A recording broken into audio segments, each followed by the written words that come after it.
my fellow HinesEdventures subscribers.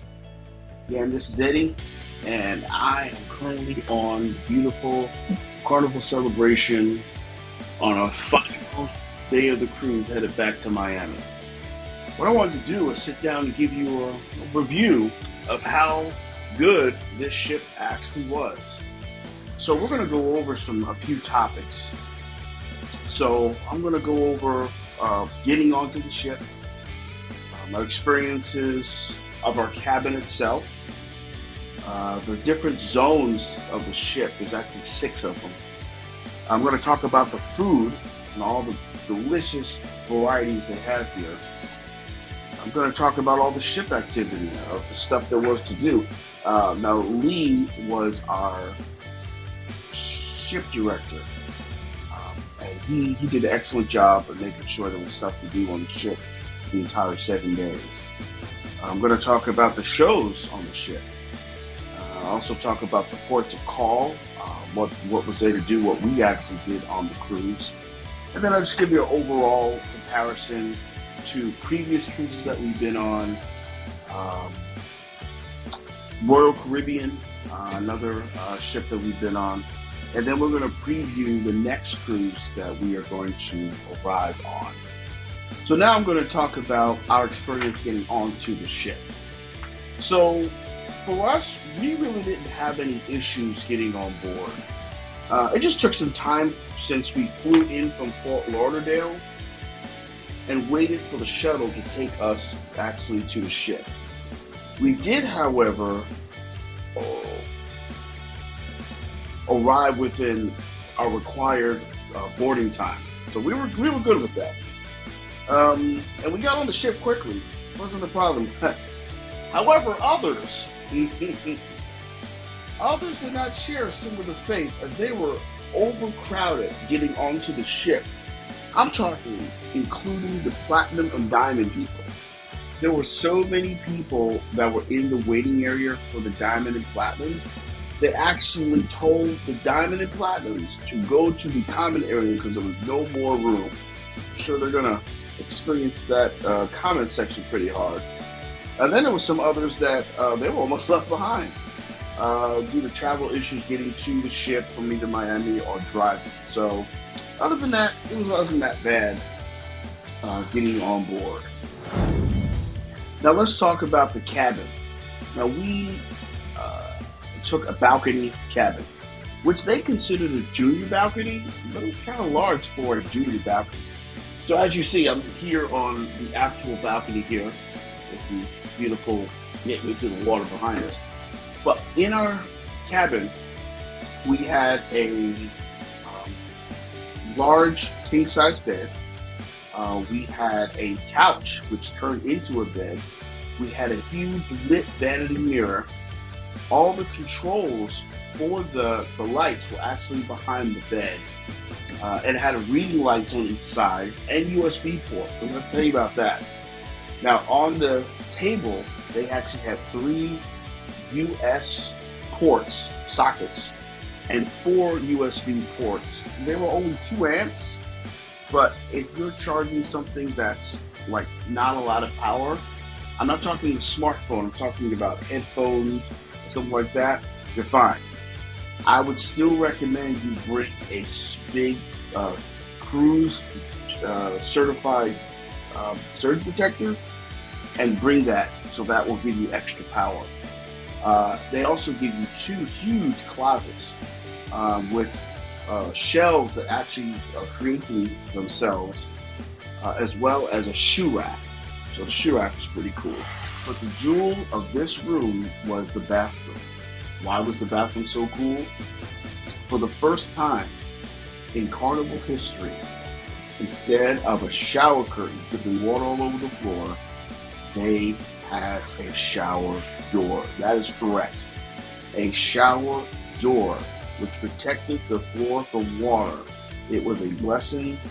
It made up for the little cramped space for the bathroom, and it really, really helped in the experience of the cabin in general. There are other cabin types on board. like the inside cabin, ocean view, and then the different types of balconies. But for us, the balconies was the best experience um, as far as the only thing I would change is to get to outside the balcony, you have to pass by the bed, and it's a very tight squeeze to get to the balcony area. So if they give you maybe an inch or two more, I think that would be incredible. Now let's talk about the different zones. The Excel class of ships has 6 zones in them, and I'll break them down by order of what we saw. So the first one was Summer's Landing. It's on deck 8 in the back of the ship. This was actually our favorite area for 2 reasons. One, the pool. Oh my God, they have an infinity pool in the back of the ship. It has a little waiting area that you can just walk around in, and then you go into 4 feet of water. But it was wonderful. They also had some hot tubs in the back there too. Um, the views from that area, if you do come on an Excel class ship, go right to Summer's Landing just for the pools alone. Now, Summer's Landing also had several other things there. Like they had Pig and Anchor, which is Guy Fieri's barbecue bar. Delicious. I'll talk about that more in the food specialty that's there. There's also Heroes Lounge, which is a tribute to the veterans. But it's really a sports bar. Tons of large TVs. We're here during NFL weeks in college and the World Cup. So yeah, we got to watch all the biggest games on many, many screens there, which was amazing. They also had carnival shops. You can buy like, specialized carnival items. And of course, guest services, weirdly enough, is actually right next to the area on 8. Normally, it's usually in the middle of the ship toward the bottom, but in this ship, put it on the 8th deck. And we didn't see large lines, but this is the last day of the ship, of cruise. That line will probably get longer the later it goes. But yes, Summer's Landing was 2 points. Now, let me talk to you about Celebration Central. Celebration Central is like the new atrium on the older ships, but it's actually a stage that separates the front and the back of the ship.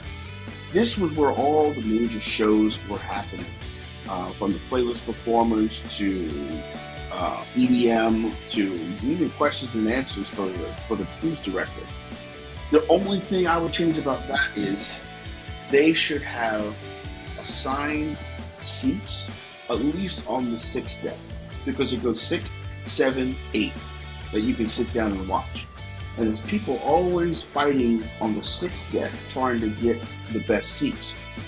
My suggestion would be that they have some sort of ticketing system like the Fox, so you could reserve your ticket and all the seats will be numbered so no one will be fighting there. Now you can still have deck 7 and deck 8 be general admission, but at least for the 6th deck, you could actually have a seating system. And you know what? You could even have raffles to win special seats to sit on the 6th deck to watch the show. So just a little bit of suggestion there, but Celebration Central, major part of the ship. I recommend seeing at least 1 or 2 shows in that area. The next zone is 820 Biscayne. Now, if you don't know that, that's a Miami code. This is straight Miami. Being the fact the ship departs from Miami, they gave an homage to it. From flamingos to Miami Slice. It's a really, really cool area to just hang out in. There's a couple of bars in the area. If you're into pizza, pizza's all right. Not to write home about, but it's still food. I'll talk about that more in the food section. But overall, 820 it's a pretty cool area. There's not a lot really to do, but there's great photo opportunities there. When you see the ship, you'll see there's a beautiful winding stairs there. Now, because we came on at Christmas time, they actually had the place decorated for Christmas with trees and stuff. But still, over and all, it's a great photo opportunity if you want to take some pictures of yourself on the ship. The next zone is the gateway. The gateway is, I would consider, like a Back to the Future area because it actually celebrates all of Carnival, all the different years, the 50 years of Carnival. So there's certain areas that tell you about the 70s, the 80s, and 90s, and stuff like that. They also have a bar called Latitudes, and on Latitudes bar, they actually have a show. Now, if you've ever been to Vegas and you see the light show that's there on Fremont Street, well, once an hour they have a little show, and they take you to different periods of time. I won't give away the secrets, but it's a pretty fun show to watch. It lasts about 5 to 6 minutes. You can go watch it as you walk back and forth between your activities. So there's the gateway. Now, the number 5, everyone knows this, the Lido Deck. Lido Deck, which is the pool area, all the fast food areas. There's 2 decks on this. It is what it is. It's a pool area where people have fun. There's a lot of stuff going on. The DJs popping. Got a lot of stuff happening there. That's where really the party is. The guys take off the shirts, cannonball, all the cool stuff. Lido Deck is exactly what you thought of a Lido Deck is. It's great. It's a great place to hang out. There's also the marketplace in that area where you can sit down. One thing about this ship, there's a lot more places to sit down in. I'll talk about that in more of the comparison area. But yeah, this place has a lot more areas on the ship to sit down and relax. And then finally, here we go, the dining areas. So the dining areas, there's 2 of them. There's Festival, which is the main your time dining when you eat between 5:30 and 9:30. And then there's the Carnival restaurant, which is really only from the people who do early dining and late dining. Well, I'll talk a little about the food here. I mean, the service was good. Some people of our party didn't have a good experience as we did, but for us, we were fine. They used a little app, the Hub app. You have to put a reservation in for the time you want to go. It's only like 5 to 10 minute wait. It's not that bad. Unless everyone's eating at the same time, it wasn't that bad at all. As far as the service was great. They sit you in your seat, and you have to let them know that, hey, I have a show or something I'm doing, and they'll try to speed you along. It's not as bad as the previous 3 sailings. Remember, this is the 4th sailing of this ship, so I've heard some issues from the first 3. I haven't experienced them, which is great. But as far as the eating experience in the dining room, we did it for sea day brunch, and we did it for dinners. So overall, I was satisfied with the experience of the dining areas. But if there was any input I would like to give for the dining area, I would say that if you walk through there and you have a reservation, I hope the maitre d' puts you at the right table. Just saying. So again, that is the 6 zones of the ship. And now I will talk about the food of the ship. Now, let's get to the food on the ship. So, there's 5 areas of food. I'll break down each one. Okay, so, the dining rooms, I talked about the dining rooms. The food was okay. They change every night. So, look on the menu. They have the Hub app. You have to scan it to get the menu. Look on the menu before you walk in there. If there's nothing on there that fits your fancy, then this is what you do. There are many specialty restaurants on this ship. Let me see if I can remember to break these down. Okay, so you have Cucino di Capitano, that's the Italian restaurant. You have, trying to think, Pig and Anchor, as I mentioned before, it's fully barbecue. That one, yeah, you have to go to the maitre d' and they'll sit you down for dinner, which is cool.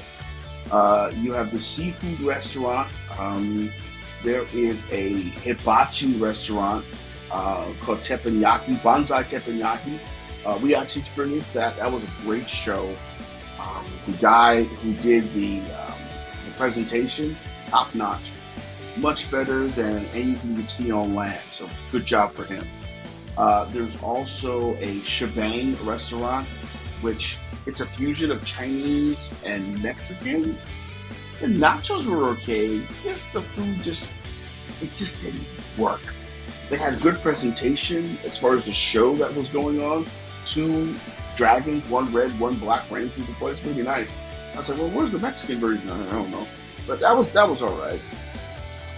Then you have I'm trying to think the other areas of dining.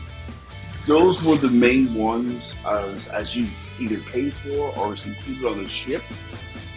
So if you're looking for food on this ship and you don't like the dining room, this ship has a lot for you. This has a lot of places to eat.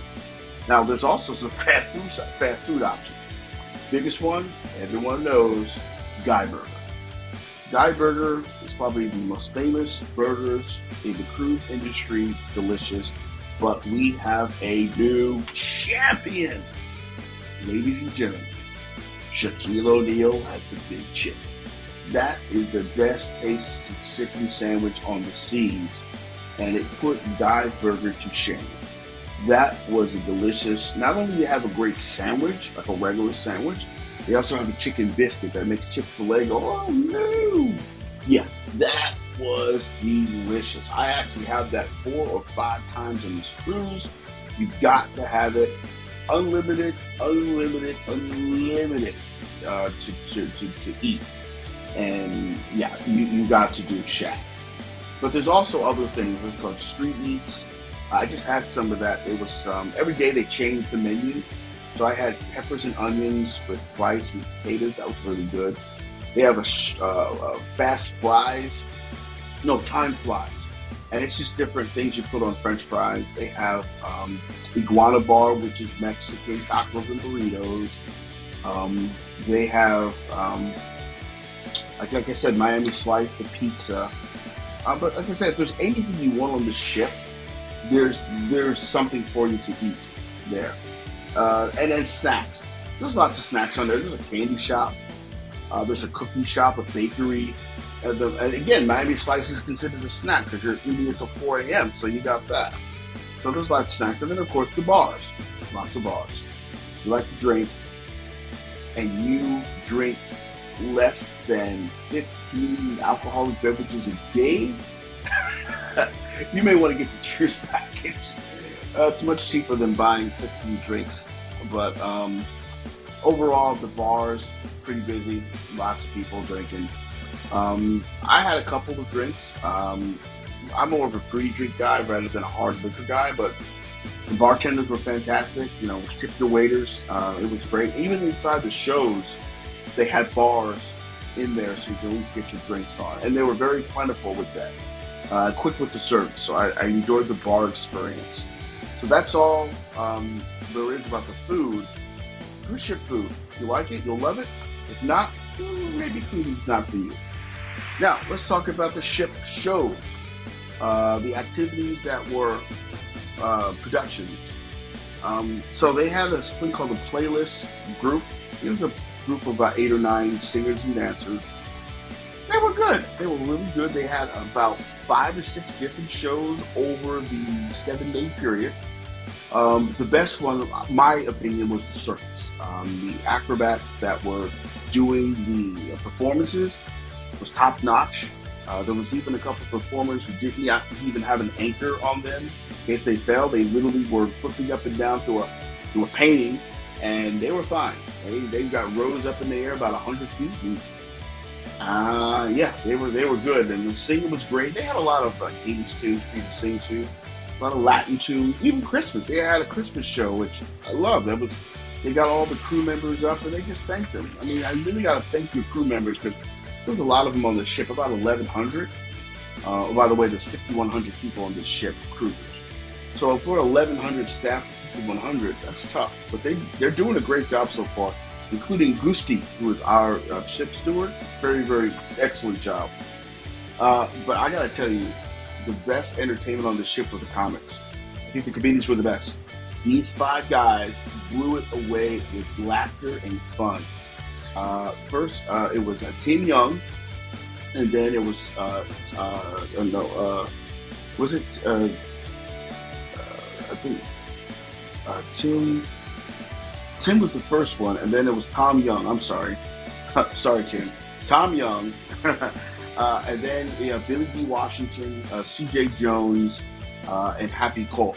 These five guys had us laughing and laughing. They are probably the funniest comics, period. These guys deserve kudos for getting on this ship and making us laugh, regardless of what's going on. And like I said, they didn't pull any punches. Every type of joke they did, um, they called out a lot of people, including hecklers. Yeah, if you heckled, man, they went after you, man. But these five guys, top notch. So if you go onto the Excel class ships, you get five comedians. Which, wow. And then finally, the game shows. There was Family Feud live on this. When I mean Family Feud, I don't mean baby Family Feud. I mean the actual show set, the one that Steve Harvey used. They had it on this ship. They also had Deal or No Deal on this ship. They had Love and Marriage on this ship. You know, the newlyweds, the old couple, things like that.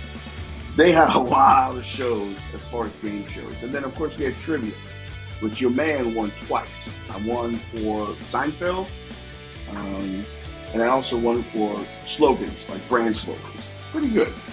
But yeah, they give you a bling on a string. I wanted a ship on a stick, but they didn't have any more. But, supply chain. But yeah, there's a lot of game shows. And, it's just fun. You're not really competitive. Although the Family Feud one, that got a little bit competitive. Because the fact that two families were up big and blew it at the end because they couldn't get that final question right. Oh boy, they were nuts.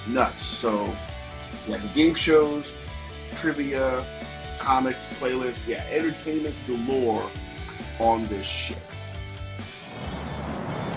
Now, let's talk about the ports.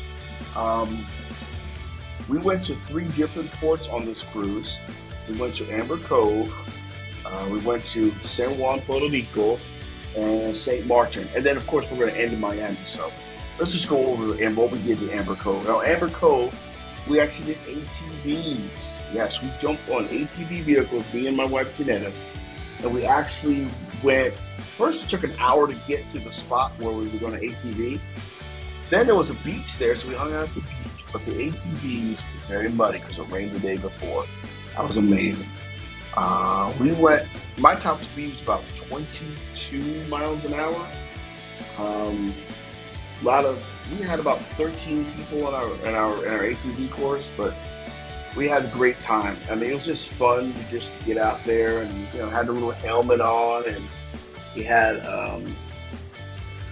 different equipment we had to put on our face, including a tunic. Looked like I was about to rob a bank with my mask on. But yeah, that was a fun time to do ATV. And that took up the whole excursion. The excursion took up the whole time on the ship. So we had to walk fast to get back to the ship.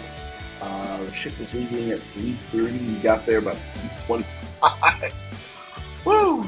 Now the cool thing about it is if you go on a carnival excursion, they will wait for you if your excursion runs late. If you go on a non-sanctioned carnival cruise, you may be left behind quickly. So I just want to let you know that. So the second port was San Juan, Puerto Rico. And that one, we actually did end up doing a tour. We did a tour of the city. It was a air-conditioned van where we got to get out a little bit and take pictures and stuff. I mean, I'll show you, actually in the other video that you just saw, I put a little thing out there for what we did while we were on the island. I have a lot of friends from Puerto Rico, so give much love to all of my Puerto Rican friends. Devastating what happened in 2017, but they've recovered most of it really nicely, and I love it. I do have to give a shout out once again to the restaurants in San Juan. Puerto Quieto, that food was on board. If you saw in my video, I did an interview with the manager. He gave us top-notch service, and that food was on point. So thank you so much for TripAdvisor for allowing us to find that great restaurant. And then St. Martin. Cool. Now, St. Martin, we didn't do anything but lay on the beach, but hey, it was a great beach. right on the water, right in front of the ship view. Water was kind of warm, and it was it was breathtaking. I mean, look, the goal of going when you go on vacation is to relax, and you don't want to really have any stress trying to get off the ship and get on the ship whenever. We were blessed that I had any issue getting on or off the ship at all. No long lines, no pushing, no shoving. It was very, very smooth transition back and forth from the ship. So yeah, shout out to all the crew members who did their job to get us on and off. And shout out to the people at St. Martin. Gave us a great deal of $20 for 2 chairs, one umbrella, and 2 drinks. Not bad. Not bad. Nice little frozen drink there.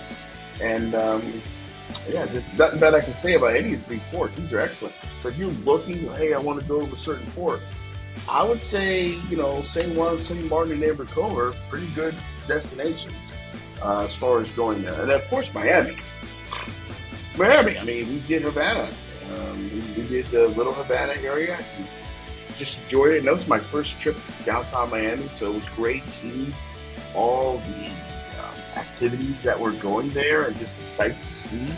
Just living in that lifestyle was just amazing before we got on our plane to go back to Atlanta. But these 4 ports, man, it makes you appreciate how hard you work so you can actually afford the time to go on these vacations. So yeah, the ports were great. Okay, now let's go over the overall review of this ship. Now I'm going to do it in 3 parts. I'm going to compare it to a previous Carnival ship. I'm going to compare it to another company, and then we're going to compare it to the future. Let's start with the Magic. So back in April, me and my wife went on our anniversary cruise on the Magic to different ports. This ship is way larger than the Magic. Hugely upgrade as far as the size of the ship. And lots of stuff we did on the Magic, they had a better version of it on the ship. However, if you are not into large ships, do not get on the Carnival Celebration. This is a large ship with 5,100 people. There were 3,000 people on the Magic. Very different experience. That is a medium ship. It has a medium ship rules. This is not a medium ship. This is a very large ship. The Magic, one thing I loved about the Magic that I didn't see on the Celebration is the atrium was much smaller and everything was pushed through the theater. But of course, this one has a lot more activity to do, which means they need more spaces. But if you're not trying to watch a show, good luck trying to cross from the front of the ship to the back with the casino being full and a show going on. That's the only little difference there. But other than that, the restaurant, the service is all about the people. So if the people are treating you good, it doesn't matter really what ship you're on. So you have a good experience. On the Magic, we were on an inside cabin, so really can't compare that to a balcony. And I mean, Simon on the Magic, he was one of the top-notch cruise directors, along with Jamie D from the Paradise. Now he's a good cruise director. He reminds me of Simon, but just a little less than Simon. He followed the same beats as Simon, just didn't do it with the bravado of Simon. But he's a good cruise director. Give him props. He kept us busy through 7 complete days, so he did great with that. Now let me compare this to the Royal Caribbean ships. Okay, number one, Royal Caribbean food is still better than Carnival food. I hate to say it, the dining room area brings Carnival down just a bit. The specialty foods are great on Carnival, but Royal Caribbean has better food. It's just better food. Now, one thing we did on this ship that we didn't never done before was we cooked our own food. We made ice cream cones and we made sherbet. We actually paid for a class to teach us how to make ice cream. I've never seen that on Royal Caribbean, so that's a big difference. We felt like full chefs. We had an apron on and everything. If you looked in the video that you saw us doing that. But yeah, that was kind of fun. I never saw that on Royal Caribbean. Actually, I've never seen it on any ship before. So I was very pleased with that on Carnival to give you the opportunity to make your own food. Now, with that, let me just preview what we're about to do. So in October 14th to the 21st, me and Janetta and anyone who wants to join us, we're going from Orlando on the Mardi Gras to Cozumel, 7-day cruise. Now the Mardi Gras is the sister ship of this one, the Celebration. So it has many of the same beats that it has on Celebration, just a little bit of changes. So anything that was improved on the Celebration, you're gonna have to deal with the original version on the Mardi Gras. Still a large ship, still a lot of fun. You don't know who our cruise director will be, but they'll probably be very entertaining. But the ship's a little bit different, and we'll figure that out once we get there in October. But thank you so much for watching to the end of this video.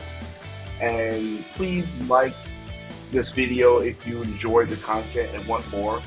Please comment if you have any suggestions to help me along or help the HinesEdventures experience along. And please subscribe. If you want to see more content like this, please subscribe and just let us know how much you love us and appreciate us going out and previewing all of these experiences before you have to spend $1 on it. So we really appreciate that. So from all of us at HinesEdventures to all of you out there watching, if you can't get there, let HinesEdventures take you there. So long, everybody.